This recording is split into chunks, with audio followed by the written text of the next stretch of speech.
Okay, now we're in the positive, and we're going to examine some evidences.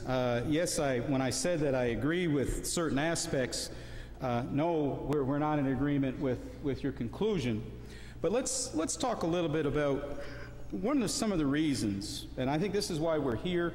This is not a real or full-blown, rather, debate, but why we're here. I think that's a good question when we speak about the Godhead. Remember, at our first speech, we did not use the word Trinity.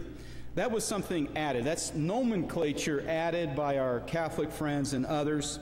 And the Bible, as we're going to see, uses the word Godhead. And I'll give you some of those passages here in a moment. Yes, and I will leave this up for my brethren to my left. But in Colossians, I believe it's chapter 2, verse 9, Acts 17:29, and Romans chapter 1 and 20. That is a term in connection with the Godhead. We're going to talk a little bit about this because I realize that it almost sounds contradictory from the Islamic perspective. How do you get 3 out of 1, 1 out of 3? What kind of math are you using? And I think that's a fair question. And when we speak about the very essence and nature of God, there are things that we're going to be able to comprehend, and there are going to be things that we can only apprehend. Now, maybe you all know more than I do, and that's fine. But I don't know everything about God because why? I would be like God, and that's an impossibility. Man will not be like God.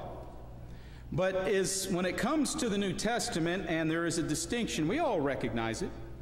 When we speak of the Godhead, some would say the Trinity, but I'm going to use biblical terms. The Godhead, how do you get Father, Son, and Holy Spirit and say that you're a believer in one God? Well, let's lay a foundation. Do we find that concept or idea taught in the Old Testament? And unfortunately, like my hair, some of my overheads are curling up, so pardon me if I flatten them down a little bit. Don't worry, the hair's not getting in my eyes too bad as of yet. But yet, do we find in the Old Testament, do we find a concept or an idea? Elohim was mentioned in the first speech by Brother Ahmed. Maybe I should pay attention to what I'm doing, okay? I think it's somewhat there. It's curled up a little bit. My oversight, I think the wattage kind of brings it up, but the English word God, and that's a fine word. That comes from El, the mighty of the mighty, Elohim, and what was rightfully said. Brother Ahmed spoke the truth. Just like if we read a meaning of the Holy Qu'ran, we did this, we did that. My wife, when she started looking at the Qu'ran, and I enjoy reading the Qu'ran, you would see we in connection with deity. Are they invoking? No. That is the majesty of plurality. No problem with there. Inshallah. We can find that in the Bible as well. El, one, the mighty. We don't know the exact word because in the Masoretic text, going back before the time of Jesus, that the Masoretic text, the various offshoots of Judaism that recorded the Old Testament, they, in their school, they knew the vowel points. And that's important too, is it not, when we study the Quran?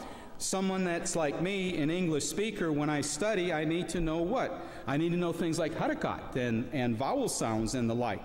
And that's put for our aid. Well, since they knew it, they just simply didn't put it in. And so when they died out or when they left or whatever happened to them, that died with them. So we don't know to say Jehovah, Jehovah. Well, there's no J sound. We don't know Yahweh, Jehovah. That was the proper name for God. Some places in the King James were Almighty, it's El Shaddai, the Almighty. Lord, Adonai, it can be in reference to God or it can be in reference to somebody that is an authority. And of course, the Spirit as we're going to talk about in Genesis chapter 1, the first 3 verses, in the beginning God, and of course the Spirit of God moved upon the face of the deep. So do we have any evidence when we speak about, for instance, the usage of the Old Testament? Is this some kind of perversion in the New Testament? Well, if you have your Bibles with you, or if you're jotting some notes down, in Genesis chapter 1 and 26, Genesis chapter 3 verse 22, and Genesis 11 verse 7, in retrospect, Genesis 1:26, let us make man in our image, Elohim. Okay, I'll just see that, okay, we have plurality and majesty, but remember at the very beginning, what did we bring out? Ancient Hebrew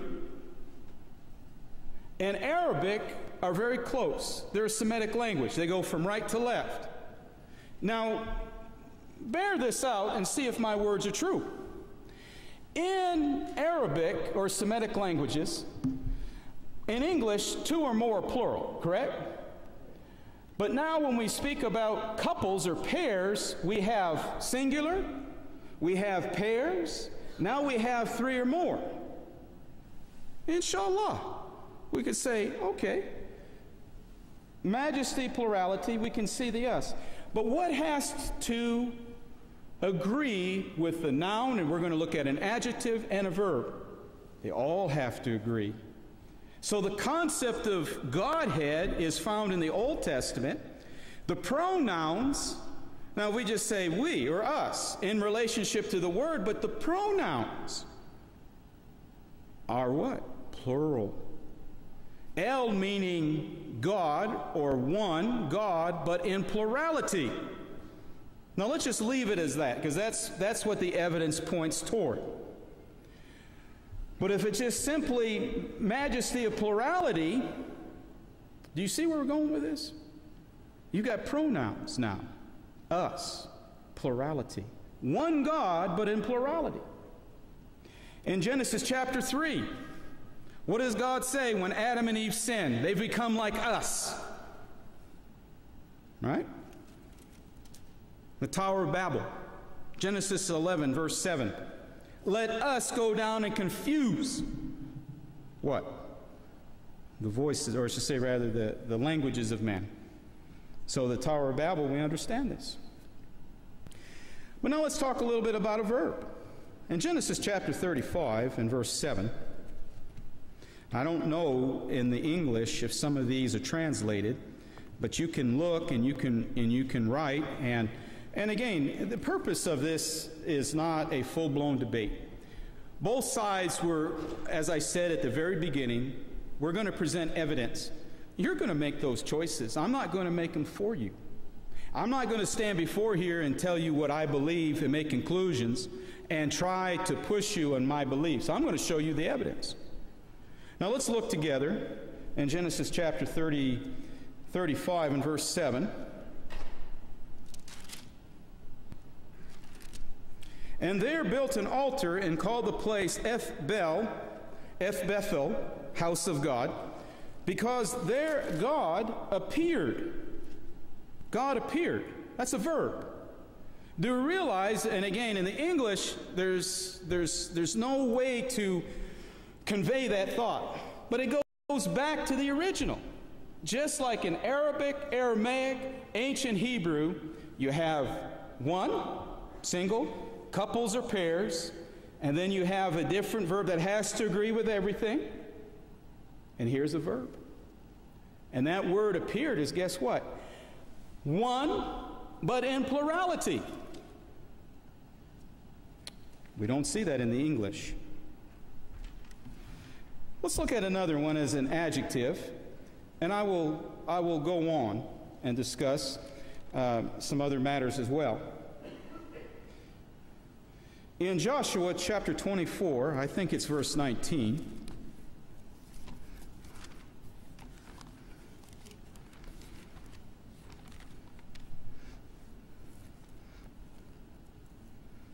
And again, I'm just going to slow down a little bit. I'm going to show the evidence. I'm not going to bring out a whole bunch of verses. These are the things that you can go and you can look to see if these things being so.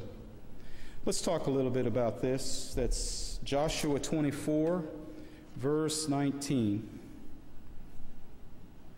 And Joshua said unto the people, Ye cannot serve the Lord, for he is an holy God. Now again, this is foreign if you're an Arabic speaker or if you know Aramaic or ancient Hebrew, because why? You always have what? The noun first, right? Bait Kailil, right? A little house, or if I'm saying it correctly. You put the noun first and then you put the adjective. But in the English, we have the adjective first and then we have the noun. But it doesn't matter because this is a translation.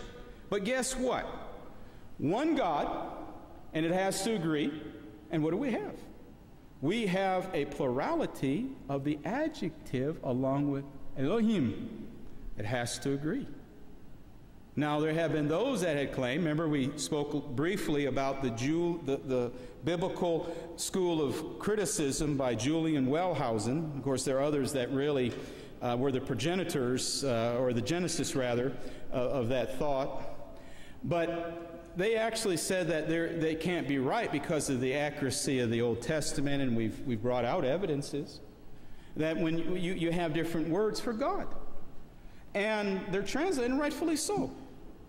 And whether it's Jehovah or whether it's Elohim, and they would say, well, it has to have been the J document or the E document or what have you, but why not just look at the evidence as it is? So we find in the Old Testament, as we look and we contemplate together, the concept and idea of what? Godhead. One God, but in plurality. Now we're going to develop our thought a little bit more. But again, and for your information, El or mighty, this is also, I believe in Isaiah chapter 9 and verse 6, a prophecy of the Christ, that he will be called what? Mighty God. Right? Elohim, one God, but in plurality.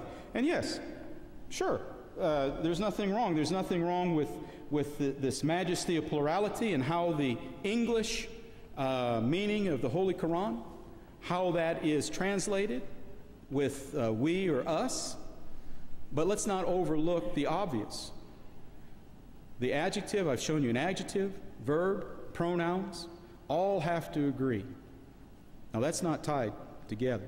So the Old Testament bears to the fact that we do have what? We have this concept of one God, but in plurality. We've made, mention of Jehovah. It's usage, Numbers chapter 32, 25 to 27. Lord used for men of power and authority. Sometimes Lord is translated from Adonai. I believe this is found in Judges 16, verse 28. So you can have both. So that answers some of the questions, not all, but some of the questions. I think we can kind of cut some of these down. The Almighty, Shaddai, the Almighty Deity, it's used 40 times in the Old Testament. The Spirit, of course, Genesis 1, 2, Ro'aka, that is an agent of creation. And this is different from a spirit of divination, Leviticus chapter 20, 27. And as we find in Isaiah chapter 6 and verse 11, the Spirit of the Lord is upon me. Jesus quotes this in Luke chapter 4, verses 18 to 19 on the Sabbath day at the synagogue. Now, I won't have time in the last few seconds to deal with the New Testament names of the Godhead, but I look forward to bringing that with you after the rejoinder by Brother Omar or Brother Ahmed. And I'll leave these up here if you want to use them.